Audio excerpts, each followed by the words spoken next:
बहुत बहुत शुक्रिया किश्वर आपा। हम आपको किश्वर आंटी नहीं कहेंगे, किश्वर आपा ही कहेंगे। और बहुत खुशनसीब हूँ आपने कि मुझे ये टॉपिक दिया, और उम्मीद है कि मैं अपनी तरफ से, जैसे पापा से बात हो रही थी कि हमारी हैसियत उस एक रेत के जर्रे के बराबर है, जो कुछ आपको मैं कर पाऊँ, पार्ट ले पाऊँ। और मैं इजाजत मांगना चाहूंगी सारे जो वेल रेड लोग हैं उनसे कि अगर थोड़ी बहुत भी कोई ऊपर नीचे मुझसे वो हो जाए तो जरूर माफ करें, क्योंकि ये मेरी पहली कोशिश है। मगर इस चीज को मैं बहुत दिन से प्रैक्टिस कर रही हूँ। और मुझे ये मतलब, क्योंकि मेरा जो ताल्लुक है वो इस खानदान से है। मेरे मौलाना हामिद हुसैन साहब मेरे दादा थे, मेरे चचा मौलाना मंजूर मोहसिन रजवी, वो भी थियोलॉजी के हेड ऑफ द डिपार्टमेंट थे अलीगढ़ में। मेरी मदर खुद पीएचडी है थियोलॉजी में। मैंने बहुत ज्यादा जो रिसर्च तो इसमें कभी नहीं की, क्योंकि हमारा जो मेडिकल प्रोफेशन होता है उसमें कि आप टनल में घुस जाते हैं, 10-15 साल उस टनल में घुसे रहते हैं, और उसके बाद आप निकलते हैं तो आपको अपने बहुत सी चीजों का वो करना पड़ता है। मैं चाहूंगी कि मुझे स्क्रीन शेयर करने के राइट दे दिए जाए किश्वर आपा। मैं स्क्रीन शेयर करना चाहूंगी। पोस्ट कर दिया है जी अच्छा। तो मेरा जो मेन मकसद ये था कि मैं, जब ये मुझे इन्होंने खजाना दे दिया कि इसमें से मैं ढूंढूं कि मैं क्या आप लोगों को बताऊं, तो मेरे लिए एक चैलेंजिंग चीज थी कि क्या मैं एज अ हकीम आपको बताऊं कि कौन कौन सी चीजें यूज करनी चाहिए और उनका साइंटिफिक वो क्या है, या ये बताऊं कि किस तरह से कौन सी चीजें आपको लिए नुकसानदेह हो सकती हैं। तो इसलिए थोड़ा सा ये टॉपिक मेरे लिए चैलेंजिंग था, मगर मैंने फिर इसको उस हिसाब से दिया कि जो मुझे लगता है आपकी लाइफ को कंट्रीब्यूट करेगा किसी न किसी तरह से, आपको उसमें फायदा होगा।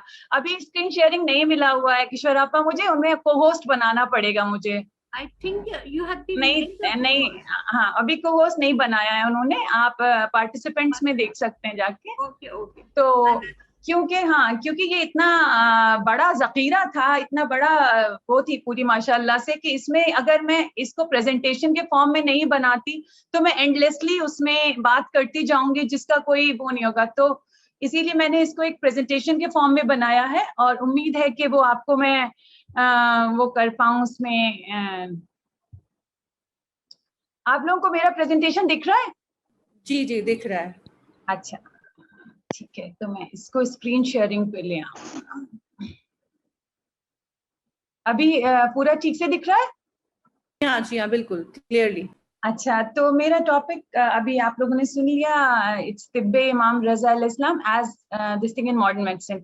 जब मैं ये रीड कर रही थी तो मुझे ये लगा कि मॉडर्न मेडिसिन से कंपेयर करने से बेटर ये रहेगा कि मैं इसी से इतनी चीजें सीख सकती हूँ और बता सकती हूँ कि कहीं कहीं कंपैरिजन हैं, बट ज्यादातर मेरा ये है कि इनसे हम क्या सीख सकते हैं। इमाम रजा अलैहिस्सलाम ने ये जो बुक कंपाइल की थी, इससे पहले बताने के पहले मैं पहले ग्रेटिट्यूड एक्सप्रेस करना चाहूंगी अपने फादर के लिए, से तहजीबुल हसन रिजवी साहब, जिन्होंने बहुत बहुत मेहनत से हम लोगों को और बहुत ही प्यार से पाला है। और हमेशा उनका कहना ये रहता था कि बेटा इस्लाम एक जीने का तरीका होता है, ये नहीं होता है कि तुम कुछ दुआएं पढ़ो, जल्दी जल्दी नमाज पढ़ो और बस। तो हमेशा से उनका ये एक वो रहता था कि नहीं, इसको एक जिंदगी का पार्ट बनना चाहिए, हर वक्त तुम्हारे साथ रहना चाहिए, हर काम में तुम्हारे साथ तुम्हारा इस्लाम होना चाहिए, ताकि तुम ये लोगों को ना बताओ कि तुम्हारा इस्लाम है, लोग तुमसे पूछे ये कौन है, इसका मजहब क्या है। तो मेरी बहुत यहाँ 17 साल से तो गुड़गांव में प्रैक्टिस है, पीजी किए हुए मुझे 24 ईयर्स हो गए। तो मेरी हमेशा यही कोशिश रहती है कि लोगों को अपने इल्म के, अपने कल्चर का इस तरह से अंदाजा लगाने दिया जाए ताकि वो हमारे मजहब को और अच्छी लाइट में समझ पाए। मेरी मदर के लिए भी ग्रेटिट्यूड एक्सप्रेस करूंगी, और उन सारे दोस्तों के लिए भी जिन्होंने हर हर मौके पर मुझे काम किया। मेरे साथ जो मेरे पेशेंट्स रहे हैं वो भी अल्लाह ने मुझे बहुत अच्छे इनायत दिए हैं, तो उनका भी बहुत बहुत शुक्र है। मेरा फ्लो क्या रहेगा, पहले ये पूछेंगे गोल्डन ट्रेटीज है क्या, इस्लाम प्रिवेंटिव मेडिसिन को बहुत वो करता है, होलिस्टिक अप्रोच क्या है, माइक्रोकॉज्म एंड मैक्रोकॉज्म में क्या रिलेशन है, इंटीग्रेटिव मेडिसिन क्या है, कंपोनेंट्स क्या है तिब्बल रिदा के, हार्ट कुकिंग माना गया है, बॉडी एज अर्थ, क्या खाएं क्या ना खाएं, कैसे खाएं, इमाम रजा ने एक सिरप बनाया, स्लीप और बेदिंग टेक्निक, इंटरनल ऑर्गन्स को कैसे मेंटेन करें, ट्रैवलिंग एटिकेट्स क्या हो, क्या 4 चीजें हैं जो बहुत डिटरमिन करती हैं आपकी बॉडी की स्टेजेस ऑफ लाइफ क्या हैं, और उसके बाद दैट्स द लास्ट वर्ड। सो ये गोल्डन ट्रीटिस जो थी ये 1385 AH में लिखी थी, डॉक्टर अली इब्न मूसा रज़ा अलैहिस्सलाम ने लिखा था। और जब इसको उस वक्त के खलीफ अल मामून ने देखा तो उन्हें इस कदर पसंद आई कि उन्होंने कहा इसको गोल्डन इंक में लिखा जाए ताकि इसकी बहुत सी कॉपीज बन सकें और ये आगे भी क्या जाए। ये मुख्तलिफ सी इससे पहले की जो तिब्बल रियादात थी उससे मुख्तलिफ इसलिए थी क्योंकि इसमें उन्होंने हॉलिस्टिक कॉन्सेप्ट दिया था, खाली डिजीज का ट्रीटमेंट नहीं था बल्कि उससे आगे चल के इंसान किस तरह से मुकम्मल जिंदगी अच्छी सेहतमंद जी सकता है, इस तरह से था। तो अगर हम ऐसे देखेंगे तो इस्लाम एक प्रिवेंटिव मेडिसिन को बहुत शुरू से प्रमोट करता है और अब आज के वक्त में हमारे पास कम्युनिकेबल डिजीजेस के तो क्योर आ गए हैं, मगर क्रॉनिक डिजीजेस जैसे डायबिटीज है, ब्लड प्रेशर है, कैंसर है, हार्ट फेलियर है, किडनी डिजीजेस हैं, इन सब चीजों में मॉडर्न मेडिसिन अभी भी बहुत पीछे है। और इसका समझना ये बहुत पहले इस्लाम को पता था और इसीलिए हम लोगों का जो बहुत सारी चीजों में परहेज है और वे ऑफ लाइफ है वो प्रिवेंटिव मेडिसिन को प्रमोट करता है। ये भी देखा गया कि जब प्रिवेंटिव मेडिसिन आ गई, लोगों ने एक्सरसाइज कर ली और सोचा कि हाँ हम वॉक करेंगे तो हम बहुत सेहतमंद हो सकते हैं, मगर फिर भी बहुत सी चीजें रह गई। तो एक हॉलिस्टिक अप्रोच इस्लाम ने दिया जिसमें spiritual healing is through different thing, जैसे आप सदका देते हैं, ज़कात देते हैं या जिक्र करते हैं खुदा का, या mind and body therapy, dietary, aroma, herbal therapy या अप्लाइड थेरेपी। तो इन सारी चीजों का एक होलिस्टिक अप्रोच, क्योंकि ये देखा गया कि जो फिजिकल है वो बहुत छोटा सा है और जो साइकोलॉजिकल, स्पिरिचुअल है, इकोलॉजिकल एंड सोशल है वो मिलके एक पूरा इंसान बनता है। तो ये सारी चीजों को जरूरी था समझना और जानना, और ताकि बेहतर से बेहतर इंसान करे। अब आप ये देखें कि इस्लाम ने खुद बताया कि माइक्रोऑर्गेनिज्म है, जो बॉडी है हमारी, ये एक रिफ्लेक्शन है एक यूनिवर्स का। इसीलिए बहुत बार ये कहा जाता है कि देखो जो तुम कर रहे हो वो तुम्हारे सामने आएगा, मतलब यूनिवर्स से आप इंटरफियर करेंगे अगर किसी भी तरह से तो वो आता है। तो इसलिए यूनिवर्स में हमको अपनी बॉडी को इस तरह से रखें, इतने सोच को, समझ को, बोल को, कि जब यूनिवर्स उसमें रिप्लिकेट होता है और यूनिवर्स में हम रिप्लिकेट होते हैं। तो ये मैंने एक छोटे से एग्जांपल देखा कि देखिए ब्रेन सेल्स कैसे यूनिवर्स से कंप्लाई करता है। अगर आप डीएनए देखें, आप लोगों में बहुत से लोग बायोलॉजी पढ़े होंगे, और डबल हेलिक्स यूनिवर्स में देखिए नेबुला बनाता है, आई का देखें, तो हर जगह खुदा ने ये रिफ्लेक्शन दिखाया है कि कैसे हमारा जो बॉडी है वो कंपैरेटिव टू द यूनिवर्स है। तो हम अपने आप को अगर एक इंडिविजुअल की जगह ये सोचें कि हम एक यूनिवर्स का पार्ट हैं, तो हमारे जीने का, समझने का और रहने का तरीका बहुत बदल जाएगा। तो यही सब, ये सारी चीजें पढ़ाई गई, मगर लास्ट 150-200 साल में ये थोड़ी हिडन हो गई थी। लोगों ने सोचा कि नहीं हम तो बहुत कुछ जान गए हैं मेडिसिन में और हम इसको ट्रीट कर सकते हैं, वो कर सकते हैं, मगर over a period of time इन्होंने देखा कि मॉडर्न मेडिसिन की बहुत मटेरियलिस्टिक अप्रोच है, और क्योंकि ये स्पिरिचुअल और अदर फैक्टर्स को नहीं कंबाइन करती, तो WHO ने 1987 में कहा कि फॉर्मुलाइज किया ट्रेडिशनल मेडिसिन को और एक इंटीग्रेटिव अप्रोच अपनाई। हम अपनी प्रैक्टिस में भी ज्यादातर यही कोशिश करते हैं कि इंटीग्रेटिव अप्रोच रखें। तो कंपोनेंट्स क्या हैं इस जाके कि इन्होंने डिसाइड किया कि description of body as a realm which is supervised by heart, the factor that best suit the body according to its humours, सुबह से बैठा हुआ, effect of consumption of specific food, bathing etiquettes, principles of good maintenance of internal organs, traveling etiquette, humorism, ये सब तिब्बे रज़ा में सारी चीजें मौजूद हैं। sleeping etiquettes, teeth and brushing etiquette, disposition of body according to development, cupping etiquettes। तो ये 14 factors में से मैंने कुछ फैक्टर्स कवर किए डिटेल में और कुछ फैक्टर्स मैंने छोड़ दिए, क्योंकि बहुत लंबा हो जाएगा तो दूसरे लोगों को चांस ही नहीं मिल पाएगा बोलने के लिए। So we all know that heart is the king of the body, as compared to what we think is that कि बहुत brain is the component. So it is different in this, and मैं actually इसको feel हमेशा से करती आई हूँ, क्योंकि दिल इंसान का बहुत ही important factor होता है, और हम बहुत बार हम सोचते थे कि नहीं सारी चीजें जो है नर्व से, ब्रेन से और फिर रिफ्लेक्ट होती हैं, मगर आप कई बार देखिए जैसे दिल आपका एकदम से तेज धड़कने लगता है जब भी कोई तकलीफ होती है ना, आपका दिल बैठ जाता है तो आपका काम करने का दिल नहीं चाहता कि नहीं दिल नहीं हो रहा, या अगर आपका कोई फेवरेट गेस्ट आ रहा हो तो आप कूद कूद के खाने बना लेते हैं, मगर अगर कोई बस यूं ही आ रहा है तो आपका ना दिल नहीं चाहता है। सो दिल, heart is the king actually, and it is governing how our body acts, so that is important to understand। and इन्होंने बताया कि it's king is the heart, तो हाउ जो हार्ट है वो उसमें हाउस है, land is the body, helpers are hands, legs, eyes, lips and tongue, the store keepers are stomach and abdomen, chamberlain is the chest, the hands are two helpers who bring things, legs carry the king, both eyes are two lamp of the king, and ears are like fortress and danger. इन सब चीजों को समझना और जानना इसलिए जरूरी है कि हम जो अपनी आंख से देखते हैं, कान से सुनते हैं, और हर चीज जो है हमारी बॉडी को रिफ्लेक्ट करती है, और हमें इसीलिए अपनी एक्ट्स को बहुत ही अच्छा रखना चाहिए। दूसरा इंपॉर्टेंट पॉइंट जो मुझे समझ में आया कि जो the tongue translates the king speeches, the lips cannot do anything unless the tongue undergoes movements. तो हमारी अम्मी हमेशा ही कहती थी कि बेटा जबान हमेशा अच्छी रखो, है ना, जरा सा हम लोग जोर से बोल देते थे, कहती थी कि नहीं ये तो बहुत जोर से बोल रही हो। तो the tongue utters what the heart says. So rid your heart of envy, hatred, malice and doubts and you will have gracious speech from a pure heart. तो इसीलिए दिल को हमेशा प्योर रखना जरूरी है, ताकि आपकी जो जबान है वो भी बहुत मीठी और अच्छी हो सके। अच्छा, अब ये किंग अगर नाराज हो जाते हैं तो पनिशमेंट डिफरेंट फॉर्म्स में आती है। तो जैसे सौरो जो है, आपके गमी जो है वो एक तरह का दिल का उदास होना जो है वो एक पनिशमेंट हो जाते हैं। इसी तरह से अगर जॉय है, खुशी है, तो वो आपकी हैप्पीनेस रिफ्लेक्ट होती है आपके फेस में सारी ब्लड वेसल्स से, क्योंकि दिल का हर चीज पे असर होता है और हर चीज का आपके फेस और एक्सप्रेशन का असर होता है। इससे मैंने कंपेयर किया, मैंने अभी रिसेंटली एक हार्ट पे टॉक दी थी वेदांता हॉस्पिटल के साथ, और इसमें एक मैंने बताया था there is a thing called broken heart syndrome. इसमें क्या होता है, कई बार हमारा दिल टूट जाता है या कई चीजों से हमारा दिल टूट रहा होता है जो हम समझ नहीं पाते हैं, तो उसकी वजह से हमारा लेफ्ट वेंट्रिकल के चेंजेस होने लगते हैं और वो इस तरह से चेंजेस हो जाते हैं, एक जैपनीज ऑक्टोपस ट्रैप है उसकी तरह से चेंजेस होते हैं। तो ये एक चेंज आता है आपकी इमोशनल स्ट्रेस से, जिसका कोई एक कई बार ये रिवर्स भी कर जाता है नॉर्मल में, मगर अगर ये बार बार हमारा दिल टूटता है तो ये फिर हार्ट अटैक के चांसेस बढ़ जाते हैं। तो दिल surely is one of the very important components of the body. Now body has to be treated as an earth, मतलब एक उस जमीन की तरह से है कि जिस तरह से अगर आप उसको पानी देंगे, गजा देंगे, उस तरह से आपका ये प्लांट जो है वो बढ़ेगा।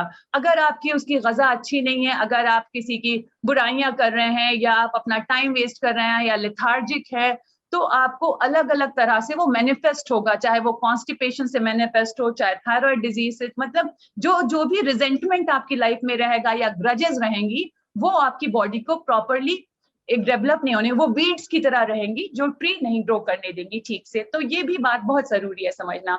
Now how and what to eat, eat at the right time and stop eating while you still feel inclined to eat more. तो इसमें एक बात मेरे नाना साहब के बहुत ज्यादा प्यारे से थे, वो 100 years तक नाना साहब जी थे, तो वो हमेशा जब खाना खाने बैठते थे तो ये कहते थे कि बेटा खाना एक लुकमा कम खाओ, भूख खत्म होने से पहले एक लुकमा, मतलब इतना टाइट नहीं खाना चाहिए कि स्टमक को जगह ही ना मिल जाए उसके मसल्स को एक्ट करने के लिए।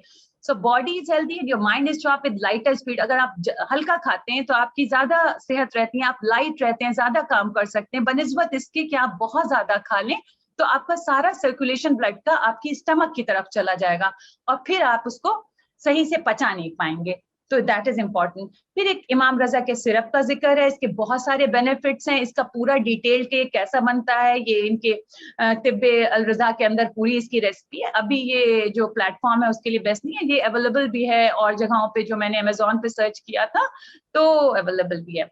Now sleep is again very important thing and sleep is the power of brain. ये लिखा है उनकी किताब में, ये जितनी भी चीजें हैं वो सारी मैंने उनकी उसी कंपाइलेशन से तिब्बे से ही उठाई है, और मैं इनमें बिलीव भी बहुत करती हूँ।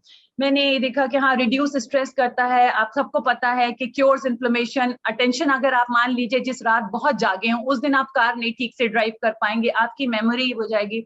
हमारी फील्ड में इंपॉर्टेंट मैंने ये देखा है, इनफर्टिलिटी के केसेस बढ़ते जा रहे हैं क्योंकि लोग इतना ज्यादा भाग दौड़ में लगे हुए हैं कि उनको सुकून की नींद नहीं आती है। तो जब सुकून की नींद नहीं आती है तो उनके बहुत सारे हार्मोनल इम्बैलेंसेस होते हैं और इनफर्टिलिटी बहुत ही कॉमनली देखी गई है। तो इसीलिए स्लीप की इंपॉर्टेंस बहुत पहले से है। अच्छा, फिर बेदिंग एटिकेट्स, ये तो आप लोग सभी माशाल्लाह से जानने वाले लोग हैं, सब कुछ पता ही है कि हाँ इम्प्यूरिटीज हटाता है, relaxes nerves and vessels, strength. तो इसमें मैं स्पेशली इसमें ये स्ट्रेस करूंगी कि जिनके यहाँ बेड रिडन लोग हैं, जैसे आपके कोई एल्डरलीज हों, तो उनको स्पॉन्जिंग जरूर करवाइए। अगर वो गुस्ल नहीं ले पाते हैं तो स्पॉन्जिंग, क्योंकि जो हमारा इनसेंसिटिव पर्सपिरेशन होता है, मतलब वो पसीना जो हमें दिख नहीं रहा होता है, वो भी रोज पोंछना जरूरी होता है, नहीं तो प्रॉब्लम्स हो जाती हैं, बेड सोर्स हो जाते हैं। अच्छा, मेंटेनेंस ऑफ इंटरनल ऑर्गन्स, बहुत इसमें भी पूरा उस पर डिटेल डिस्कशन है इस किताब में, मगर इसमें जो मुझे अच्छा लगा वो ये कि bladder pain must, you should not avoid like going to the bathroom। अगर आपको ब्लैडर पेन बचाना है तो आप यूरिन जल्दी खाली करें, ज्यादा देर तक होल्ड ना करें, क्योंकि इन्फेक्शंस, स्टोन्स या बैक प्रेशर चेंजेस अगर किडनी पे आएंगे तो भी मुश्किल हो जाएगी। इसके साथ साथ उन्होंने कहा कि हाँ, खाने के बीच में जो है वो पानी नहीं पीना चाहिए, नहीं तो फिर वो जो स्टमक के जूसेस हैं डाइल्यूट हो जाते हैं और फिर वो प्रॉपरली मदद नहीं कर पाते हैं। तो ये भी एक बहुत ही इंपॉर्टेंट चीज है जो हम सबको जाननी चाहिए। फिर बहुत सारे फूड्स हैं जो बहुत यूजफुल होते हैं, जैसे मैंने इस मायरोबालन के बारे में पढ़ा, मुझे नहीं पता था पहले बार कि ये इंटेलिजेंस बूस्ट करता है, और इसमें अब रिन्यूड इंटरेस्ट आ गया है लोगों को। शहद और अनार और कैंडी शुगर, ये सब तो हम लोगों को पता था। अनार तो हर पेशेंट मेरा पूछता है प्रेगनेंसी में, मैडम अपनी वाइफ को अनार खिला दें? तो मैं कहती हूँ हाँ, उसको भी खिला दो, उसकी डॉक्टर को भी खिला दो, है ना। हनी अगेन बहुत इंपॉर्टेंट है, और हनी के तो बहुत सारे हैं खांसी में, उसमें अदरक का जूस डाल के, तो इसका भी जिक्र इमाम ने तब उस जमाने में किया। फिर विंटर्स में आप ये एक फ्लावर है नार्सिसस, जिसके मैंने फोटो लगाई है, इसमें इन्होंने कहा कि अगर आप इसको सूंघेंगे तो इससे फायदा होगा। क्या क्या चीजें हैं, अगर आप हल्का खाना खाएंगे तो आप बॉडी को अच्छे मेंटेन कर सकते हैं, तो काफी चीजें जो है। फिर आते हैं ट्रेवल एटिकेट्स, तो इसमें ये do not travel when it is hot और while your stomach is full और एम्प्टी। तो ये बहुत ही लॉजिकल सी चीज है। अगर बहुत गर्मी में आप ट्रैवल कर रहे हैं तो स्ट्रोक होने के चांसेस हो जाते हैं। हम कहते हैं कुछ खा के, खाली पेट मत जाओ, कुछ खा के निकलो, बहुत ज्यादा भर के मत निकलो, नहीं तो सारा सर्कुलेशन स्टमक की तरफ हो जाएगा, तो भी मुश्किल है। फिर इसलिए जरूरी है कि बहुत ज्यादा कोल्ड फूड ना खाएं और बहुत ज्यादा खाली पेट ना चलें इसमें जब भी ट्रैवल कर रहे हो। तो ये सारी चीजें बहुत इंपॉर्टेंट होती हैं, और ये ट्रैवल एटिकेट बहुत डिटेल में डिस्कस्ड है इसमें। इम्पॉर्टेंट चीज आती है कि जो 4 मेन फैक्टर्स है जिसके ऊपर इन्होंने बहुत ज्यादा डिटेल में लिखा है इमाम साहब ने, उसमें लिखा है blood, yellow bile, black bile and plague, they originate in the digestive process and their correct proportion and balance maintains the health, and nutritional and traditional medicine may be used to cure any imbalances। तो इसमें इन्होंने देखा कि कैसे हमारा nutrition अगर इनमें imbalance होता है तो अलग अलग तरह से रिफ्लेक्ट होता है बॉडी में। और इस ह्यूमर्स का इन्होंने बताया कि कौन कौन सी एरियाज में ये ह्यूमर ज्यादा है, जैसे ईयर्स, आईज, नॉस्ट्रल, नोज में ब्लड का फ्लो ज्यादा है, चेस्ट में बलगम यानी फ्लेम का ज्यादा है, अपर पार्ट में येलो बाइल है और बॉटम पार्ट में ब्लैक बाइल है।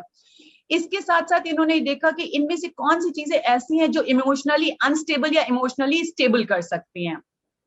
तो ये अगेन बहुत जरूरी है जानना कि उस दौरान भी उन लोगों ने ये सोचा कि कैसे हमारे खाना और हमारी बॉडी की जो तासीर है वो हमारी इमोशनल उसको इफेक्ट करती है। कैसे आप इंट्रोवर्ट हो जाते हैं या इंट्रोवर्ट एक्सट्रोवर्ट होते हैं, मान लीजिए तो आप येलो एरिया में तो आप टची हैं, रेस्टलेस हैं, एग्रेसिव हैं, एक्साइटेबल हैं। इसी तरह से अगर आप ग्रे में हैं तो मूडी, एंग्शियस, रिजिड। तो ये आपकी पर्सनालिटी को भी ये ह्यूमर्स उन्होंने उसमें डिफाइन किया है बहुत अच्छे से ना। स्टेजेस ऑफ लाइफ को भी इस तरह से डिफाइन किया इन्होंने कि ह्यूमर्स के साथ उन्होंने लिया कि अगर 15 इयर्स तक है तो ब्लड टेम्परमेंट है, या पीरियड ऑफ यूथ है, ब्यूटी एंड फ्रेशनेस है, मतलब 15 साल तक वो आपका पास यूथ है, आप बहुत ब्यूटीफुल हैं और आपके अंदर एक रेस्टलेसनेस, एक गरम, जिसे हम कहते हैं गरम खून है। फिर आता है 15 to 35 years is the period of strength, alertness, awareness and playfulness ना। तो ये 35 इयर्स तक, बट 35 to 60 इयर्स तक ब्लैक बाइल, इंटेलिजेंस, विजडम, डिस्क्रीशन। तो 35 इयर्स के बाद हमारा बोन लॉस शुरू हो जाता है, हम उस तरफ जाने लगते हैं जिस तरफ है, बट स्टिल हमारा इंटेलिजेंस हो जाता है। जब 4th स्टेज आती है, ये बहुत इंपॉर्टेंट स्टेज है, मैंने इसको अलग से इसलिए लिया है कि ये हमको समझना जरूरी है। ये प्लेजेंट डोमिनेंट स्टेट है, इसमें बताया इन्होंने कि आप फिर से रिटर्न नहीं कर सकते, इट इज आफ्टर 6 years। तो sleeps in the presence of other people, the person at this stage sleeps in the presence of other people, there is memory loss and does not recognise what was familiar, stage awake when it is time to sleep and can easily recall old memories, but he forgets what you have to say to him। एकदम original उस वक्त का याद नहीं रहता है। he speaks to himself and during strength decrease because of plague। तो इसमें strength decrease होती है ना। ये हम सब लोगों को समझना इसलिए जरूरी है कि जब हमारे पेरेंट्स इस स्टेज में आते हैं तो हमें उनकी केयर और ज्यादा करनी पड़ेगी अगर हम इस चीज को समझ पाए, क्योंकि इसमें लंग का रिक्वायल कम हो जाता है। जो लंग्स जो हमारे लिए बहुत जरूरी होती हैं, और अभी तो कोरोना टाइम्स में लंग और ऑक्सीजन का आप सबने बहुत कुछ समझा, तो इस स्टेज में आके जो लंग्स की इलास्टिसिटी है डिक्रीज हो जाती है और ऑक्सीजन रिटर्न जो है वो इम्पेयर हो जाता है। तो जो सर्कुलेशन हमारी बॉडी में हर तरफ ऑक्सीजन का होना चाहिए वो कम होता है, और बैठे बैठे सो जाते हैं। अक्सर मैं अपने नाना से कहती थी, नाना आप सो गए? तो नाना कहते थे, बेटा मैं सो नहीं रहा हूँ, बस आंखें बंद किए बैठा हूँ। तो वही ये सारी चीजें अगर हम समझ लें तो हमारा इरिटेशन, हमारी अंडरस्टैंडिंग हमारे पेरेंट्स के लिए या इन लॉज के लिए बहुत अच्छी हो जाएगी और हम एक बेहतर इंसान हो पाएंगे। इसलिए मैंने इस स्टेट को अलग लिया था। So the last words are, everything is in God's hand and his position is so sublime that a child is birthed from him. And there is no storm that God won't carry you through, and no bridge that God won't help you cross, no battle that God won't help you win, and no heart that God won't help you let go. So he's so much bigger than anything you will face today. Leave everything in God's hand. And the best and the most respected virtue of a man is to do good and to fulfill the desires of the needy. That is from Imam Raza alayhi salam. Peace be upon him. And thank you so much.